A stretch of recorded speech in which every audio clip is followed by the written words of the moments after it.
this is out of control when you got people like this. The U.S. government can't go bankrupt because we can print our own money. It obviously begs the question, why exactly are we borrowing in a currency that we print ourselves?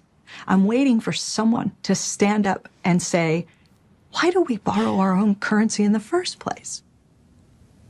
Like you said, they print the dollars. I have to watch it again, why sorry. does the government even borrow? Well, again,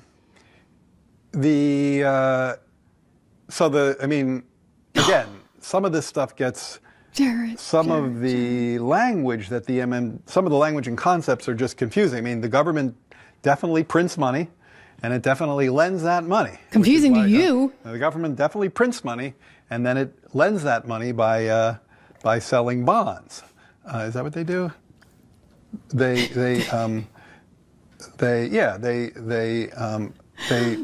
bonds. Yeah, they sell bonds, right? Because they sell bonds and people buy the bonds and lend them the money. Yeah. So a lot of times, at least to my ear with MMT, the language and the concepts can be kind of unnecessarily confusing, but there is no question that the government prints money and then it uses that money to I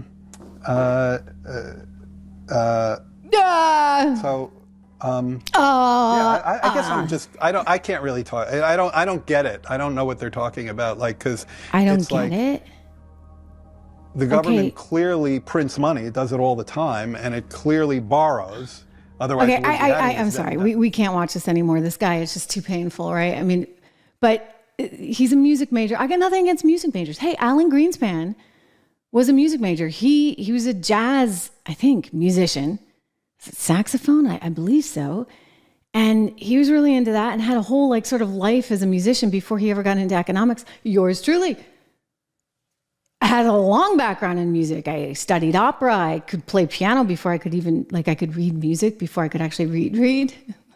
I only knew A, B, C, D, E, F, G, because that's all you have on the piano. But, it was enough to get by.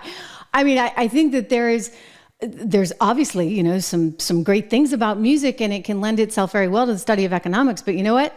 I studied a lot of economics in school. I then worked at Goldman Sachs. I mean, I'm more qualified to be running economic policy than the guy who's running it in the Biden administration. For sure. Full stop. Oh my gosh. I am getting kind of animated today. I just am so disgusted at these people. I really am. I cannot believe that this is who we have in charge.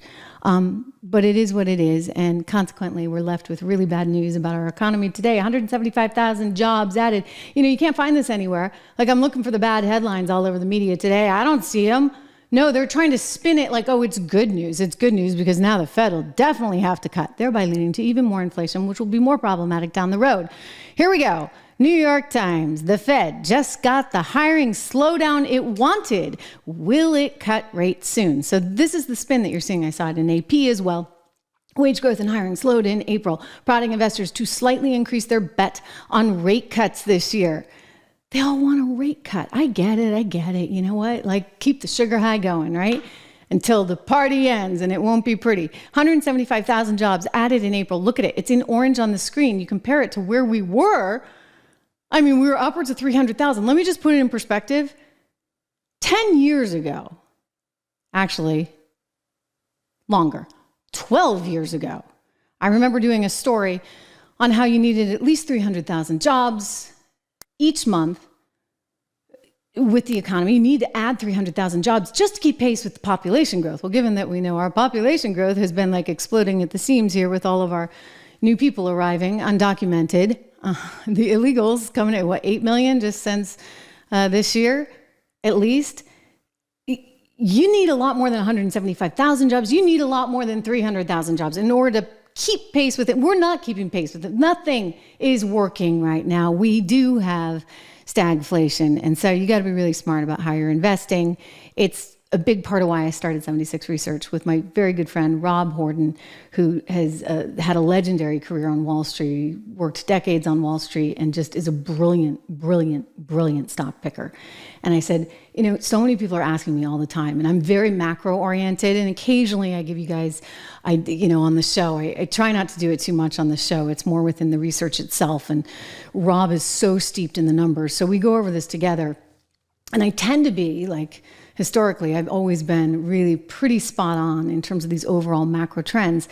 And he's been spot on in terms of his stock picks. And so we paired up to start 76research.com with the idea that, you know what, not all the research needs to go to boutique, right? Like there's a whole industry of boutique research, very, very expensive research, and it gets sent to other sort of Wall Street institutions. And I thought, you know, what if you could actually do this and give outstanding quality research from somebody like Rob, who's just incredible, and we could bring it direct to people as opposed to somebody reading it from on high and like filtering it down to you. So that was the goal here. This is what we're doing. It is stellar stuff. I mean that. I would not have a company that was anything less than outstanding when it comes to your money. So take a look at 76research.com. You can sign up for the 76 report.